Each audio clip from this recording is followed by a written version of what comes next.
안녕하세요. 드디어 마지막 시간이 됐네요. 잘들 지내셨나요? 오늘은 그 후에 어떤 일이 벌어졌는지 끝까지 들려드리겠습니다. 정말 충격적인 일들이었어요. 지금부터 천천히 말씀드릴게요. 지난번 이야기 기억하시죠? 5일장에서 수진이가 낯선 남자와 있는 걸 봤다는 얘기까지 드렸었어요. 그 후로 며칠 동안 정말 고민을 많이 했어요. 잠도 제대로 못 자고 밥도 못 먹었답니다. 혼자 끙끙 며칠을 망설이다가 결국 동네 친구들을 다시 만났어요. 집 앞 평상에서 수다를 떨었습니다. 순자도 있었고 영자도 있었어요. 요즘 며느리가 도통집에 붙어 있질 않아. 제가 한숨 쉬며 말했어요. 친구들이 고개를 끄덕였습니다. 임신 때도 그렇더니 지금도 그래. 맨날 밖으로만 돌아다녀. 결혼할 때도 마음에 안 들더니 지금도 마음에 드는 구석이 하나도 없네. 친구 영자가 맞장구를 쳤어요. 지훈이 이놈은 여자 보는 눈이 저리 없어서 어떡하나. 저는 한숨을 쉬었습니다. 그때 순자가 웃으며 끼어들었어요. 내가 저번에 얘기한 거 해봤어? 그거 말이야, 검사. 순간 저는 얼어붙었어요. 순자가 무슨 말을 하는 건지 바로 이해했습니다. 에이, 순자야. 그런 말 함부로 하지 마. 제가 황급히 말했어요. 하지만 속으로는 뭔가 찔렸습니다.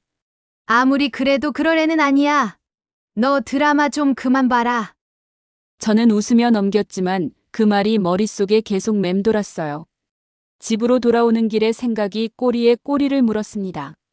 임신 중에 잦은 외출, 낯선 표정, 숨기는 전화통화, 아이의 얼굴, 얼마 전에 본 그 남자. 퍼즐 조각들이 하나씩 맞춰지는 것 같았어요. 설마, 그럴 리가 없어. 저는 고개를 저었어요. 하지만 의심은 점점 커졌습니다. 며칠 밤을 뒤척이다가 결국 결심했어요. 확인해 봐야겠다고요. 그냥 넘어가기엔 너무 불안했거든요. 만약 제 의심이 맞다면 우리 지훈이는 어떡하나 하지만 확인하지 않고는 못 베기겠더라고요. 한번 의심이 들기 시작하니까 모든 게 다 이상하게 보이더라고요. 어느 날 수진이가 외출한 사이에 저는 하윤이의 머리카락을 몇 가닥 뽑았어요. 손이 떨렸습니다. 이게 맞는 건가 싶었지만 멈출 수가 없었어요. 아무도 모르게 몰래 아들 칫솔도 하나 챙겼어요. 가슴이 두근거렸습니다. 이런 짓을 하는 제가 나쁜 엄마 같았지만 어쩔 수 없었죠. 다음 날 유전자 검사를 의뢰하러 병원에 도착 후 접수하면서도 손이 떨렸답니다. 선생님, 검사 결과는 언제 나오나요? 대략 일주일 정도 걸릴 거예요. 검사 결과 나오면 문자 메시지로 연락이 갈 겁니다. 일주일. 그 시간이 너무 길게 느껴졌어요. 집으로 돌아오는 길에 덜컥 겁이 났습니다. 혹시 제가 괜한 의심을 하는 건 아닐까? 하윤이가 정말 우리 손주가 아니라면 어떡하지? 그 일주일 동안 저는 제대로 잠도 잘 수가 없었어요. 밥도 넘어가지 않았고요. 그 모습을 본 지훈이가 걱정했습니다. 엄마, 어디 편찮으세요? 요새 잘 드시지도 못하는 것 같은데. 아니야. 아픈 데 없어. 괜찮아. 저는 웃으며 대답했지만 속은 타들어갔답니다. 여전히 수진이는 자주 외출했어요. 저는 그 모습을 보며 가슴이 답답했습니다. 혹시 지금도 그 남자를 만나러 가는 건 아닐까? 드디어 일주일이 지났을 때 병원에서 검사 결과가 나왔다고 연락이 왔습니다. 저는 떨리는 손으로 병원에 갔어요. 결과지를 받아드는 순간 손이 떨렸습니다. 천천히 봉투를 열었어요. 그리고 그 글자를 봤습니다. 김지훈과의 유전적 일치율 0%. 이게 무슨 소리야? 저는 그 자리에 주저앉을 뻔했어요. 0%. 완전히 남이라는 뜻이었습니다. 하윤이가 지훈이 아들이 아니라는 거였어요. 눈앞이 캄캄했어요. 숨이 막히는 것 같았습니다. 손에 쥔 결과지가 떨렸어요. 지훈이한테 뭐라고 말해야 하지? 병원을 나와서 벤치에 한참을 앉아 있었어요. 다리에 힘이 풀려서 걸을 수가 없었거든요. 집으로 돌아와서 침대에 누웠는데 천장을 보며 눈물이 흘렀습니다.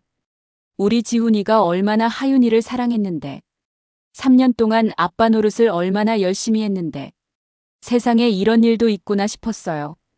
정말 말도 안 되는 일이잖아요. 아들한테 말해야 하나 말아야 하나 며칠을 고민했답니다. 이걸 알면 지훈이가 얼마나 충격받을까 하지만 언제까지 숨길 수도 없는 일이잖아요. 결국 일주일 후에 수진이 없을 때 조용히 지훈이를 불렀어요. 지훈아, 엄마가 할 말이 있어. 왜요? 무슨 일 있으세요? 어디 아프신 곳이라도 있으신 거예요? 지훈이가 걱정스러운 얼굴로 앉았어요. 저는 떨리는 손으로 결과지를 건넸습니다. 이게 뭐예요? 지훈이가 결과지를 펼쳐봤어요. 그리고 얼어붙었습니다. 얼굴이 새하얗게 변했어요. 엄마, 이게 무슨 소리예요? 미안해. 지훈아, 엄마가 확인해 봤어. 이게 진짜라고요? 하윤이가 내 애가 아니라고요? 지훈이 목소리가 떨렸어요. 저는 고개를 끄덕일 수밖에 없었습니다. 믿을 수 없어요. 이게 말이 돼요? 지훈이가 소리쳤어요. 결과지를 구겨쥐었다가 다시 펼쳤습니다. 몇 번이고 읽었어요. 엄마, 이거 검사가 잘못된 거 아니에요? 다시 검사해봐야겠어요. 지훈아, 엄마도 믿고 싶지 않아. 근데 저는 더 이상 말을 잇지 못했어요. 지훈이가 고개를 떨어뜨렸습니다. 한참 동안 아무 말도 하지 않았어요. 그날 지훈이는 혼자 검사를 또 받았어요. 혹시 몰라서요. 결과는 똑같았답니다. 며칠 후 지훈이가 제게 전화했어요. 목소리가 죽어 있었어요. 저는 눈물이 났습니다. 엄마, 나 어떻게 해야 해요? 지훈아, 지훈이가 울먹였어요. 저는 아무 대답도 할 수 없었습니다. 그 후로 며칠 동안 지훈이는 아무에게도 말하지 않았어요. 수진이한테도요. 집에서 평소처럼 생활했지만 표정이 죽어 있었어요. 저는 지켜보는 게 너무 힘들었어요. 우리 아들이 얼마나 아플까. 생각만 해도 가슴이 찢어지는 것 같았습니다. 일주일쯤 지났을 때 지훈이가 결심한 것 같았어요. 수진이를 불러 앉혔습니다. 수진아, 나 물어볼 게 있어. 뭔데요? 수진이가 무심하게 대답했어요. 하윤이, 내 아들 맞아? 그 말에 수진이 얼굴이 굳었어요. 당황하는 게 눈에 보였습니다. 무슨 소리예요? 갑자기 그게 무슨 말이에요?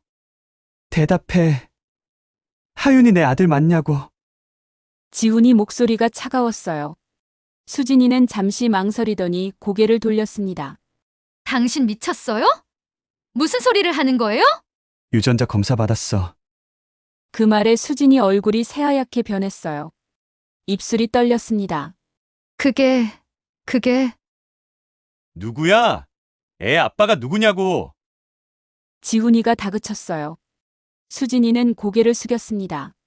미안해요. 그 한마디에 모든 게 확실해졌어요. 정말이었던 겁니다. 참 어처구니가 없었죠. 여러분이라면 이해하시겠어요? 3년 동안 아빠 노릇을 했는데 그게 다 거짓이었다니요. 지훈이는 그 자리에서 무너졌어요. 소파에 주저앉아서 한참을 울었습니다. 저도 함께 울었어요. 수진이는 울면서 빌었어요. 미안해요. 정말 미안해요. 한 번만 용서해줘요. 하지만 지훈이는 차갑게 말했습니다. 용서? 그걸 말이라고 해? 우리 정리하자. 지훈 씨, 제발. 썩 꺼져. 꼴도 보기 싫으니까 내 눈앞에서 사라져. 그날 밤 수진이는 하윤이를 데리고 짐을 싸서 친정으로 갔습니다. 지훈이는 며칠 동안 회사도 안 갔어요. 방에 틀어박혀서 나오질 않았습니다. 저는 문 밖에서 걱정만 했어요. 며칠 후 수진이 친정 식구들이 찾아왔어요. 수진이 어머니가 제 앞에 무릎 꿇었습니다. 사돈 어른, 한 번만 용서해 주세요. 우리 수진이가 죽을 죄를 지었습니다. 어떻게 용서를 합니까? 사돈 같으면 용서하실 수 있겠어요? 저는 차갑게 말했어요. 수진이 아버지도 고개를 숙였습니다. 정말 죄송합니다. 우리가 수진이를 잘못 키웠습니다. 이제 와서 사과해서 뭐 합니까? 이미 늦었어요. 그들은 한참을 빌다가 돌아갔어요. 저는 그 뒷모습을 보며 한숨을 쉬었습니다. 허무하더군요. 이렇게 끝나는구나 싶었어요. 여러분 같으면 어떻게 하셨겠어요? 며느리를 용서할 수 있겠어요? 저는 도저히 용서할 수가 없었어요. 우리 아들이 받은 상처를 생각하면 분노가 치밀었거든요. 제가 기운낼 수 있도록 구독과 좋아요 눌러주세요. 여러분의 응원이 정말 큰 힘이 됩니다. 지훈이는 이혼 소송을 준비했어요. 변호사도 선임했고요. 바람핀 남자에게는 상간남을 상대로 한 소송도 같이 진행하기로 했습니다. 유전자 검사 결과 수진이의 외출 기록, 목격담까지 모든 증거를 모았어요. 변호사는 충분히 이길 수 있다고 했어요. 재판이 시작되고 법정에서 수진이를 봤는데 초췌해 보였습니다. 하지만 저는 동정심이 들지 않았어요. 상간남도 법정에 나왔어요. 제가 그날 5일장에서 목격했던 바로 그 남자였습니다. 역시나 회사 상사가 아니었던 거죠. 재판은 몇 달 동안 이어졌고 지훈이는 담담하게 모든 걸 진술했습니다. 저는 옆에서 지켜보며 눈물을 참았어요. 결국 이혼이 확정되고 위자료도 받기로 했고요. 상간남도 손해배상을 하기로 했답니다. 모든 게 끝나고 지훈이가 말했어요. 엄마 미안해요. 저 새로 시작할 수 있겠죠? 그래. 넌 아직 젊어. 충분히 새로 시작할 수 있어. 저는 아들을 안아줬어요. 오랜만에 느껴보는 따뜻함이었습니다. 엄마, 그래도 하윤이는 이제 내 아들이 아니라는 걸 알아버려서. 지훈이 목소리가 떨렸어요. 저는 아들의 손을 꼭 잡았습니다. 지훈아, 내 잘못이 아니야. 엄마, 난 왜 이렇게 사람 보는 눈이 없을까요? 아니야. 그 여자가 나쁜 거지. 저는 아들을 위로했어요. 수진이는 결국 하윤이를 데리고 친정으로 돌아갔고 지훈이는 조용히 회사를 정리하고 이사를 갔답니다. 새로운 시작을 위해서요. 가끔 저는 하늘을 바라보며 생각해요. 내가 아들 대신 아플 수만 있다면 좋을 텐데. 세상은 결국 착한 사람이 더 많이 다치더라고요. 그래도 지훈이 이 일 지나고 나면 사람 보는 눈은 좀 생겼으면 좋겠네요. 다시는 이런 일을 겪지 않았으면 하니까요. 결국 하늘은 정의의 편이에요. 나쁜 사람은 대가를 치르게 되더라고요. 진실을 밝히고 잘못된 걸 바로잡고 나서야 진짜 평화를 되찾았답니다. 그 이후에 지훈이는 어떻게 됐냐고요? 지금은 새로운 사람을 만나 오순도순 행복하게 잘 살고 있답니다. 수진이 바람폈던 상간남은 수진이랑 합치고 나서 매일 싸운다고 하더라고요. 여러분, 긴 이야기 끝까지 들어주셔서 정말 감사합니다. 저 같은 일을 여러분도 겪어보신 적 있을까요? 없기를 바래요. 다음에 더 좋은 이야기로 찾아뵙겠습니다. 구독과 좋아요 부탁드려요. 감사합니다.